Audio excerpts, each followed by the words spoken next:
Hello and welcome back to another video on my channel. My name is Curtis, last name DoesADig, and today I would like to talk to you guys about the data packs that I have been working on for the last year and a half, maybe. But first and foremost, let me welcome you all to my data pack world. This is where I test out all of the data pack stuff that I have been working on.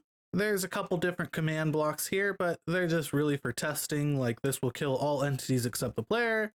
Remove all the recipes from the player's recipe book, give all the recipes, and kill all lights, which I'll get into in just a little bit. And then I have some other stuff too. I'm not really going to get into that too much because I kind of want to talk about my data packs that I've been working on that you can find on Planet Minecraft right now for free. There's some pretty cool ones and also some very simple ones, so let's get into them. The very first one I want to talk about is the Glowberry data pack that I worked on. If you eat one of these, you will begin glowing. And it has no survival feature. It doesn't help you. It doesn't hurt you at all.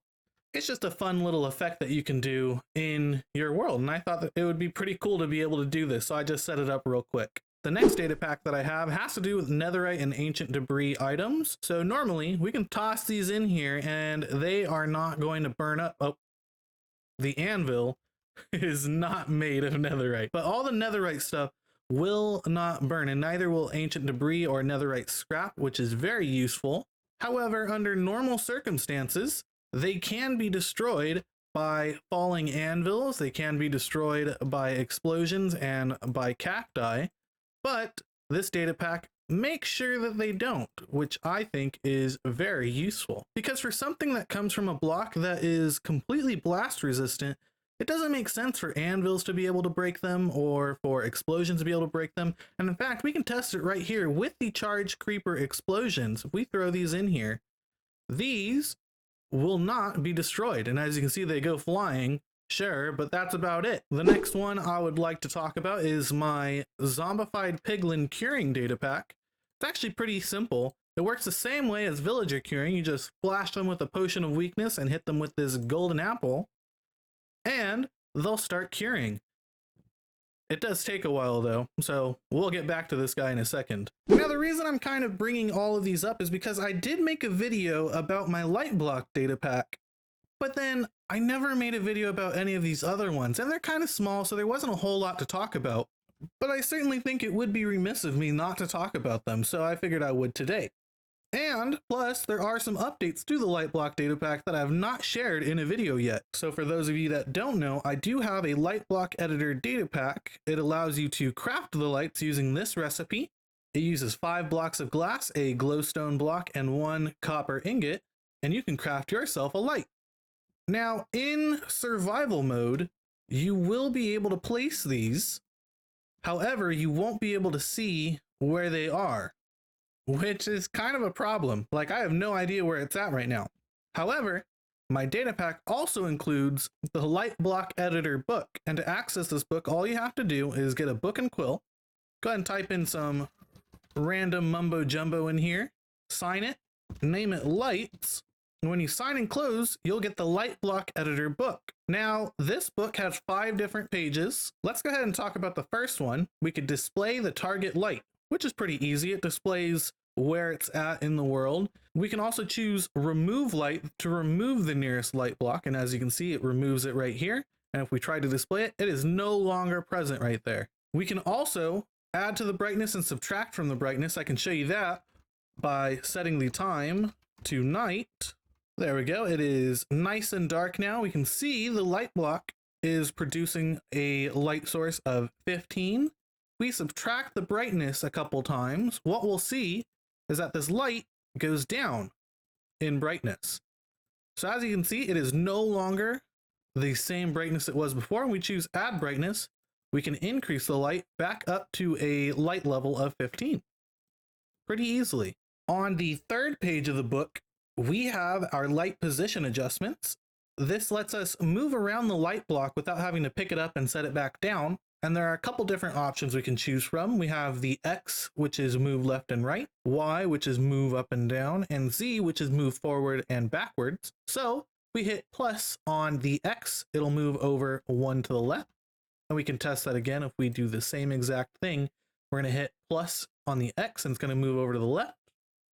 And if we do the same thing for the Y, we hit plus, it's going to go up by 1. And if we were to do plus on the Z, it's going to go forward by 1. And the last one on this is actually teleport to you. This is to move it to a direct location, which is where you are standing. And it is going to push you out of the way, but it'll at least get you to be able to move it rather quickly to a specific location. The fourth page is absolutely brand new. It has the effects for the lights. So if you hover over them, it'll tell you what each one does. And we also have the effect speed that we'll go into a little bit.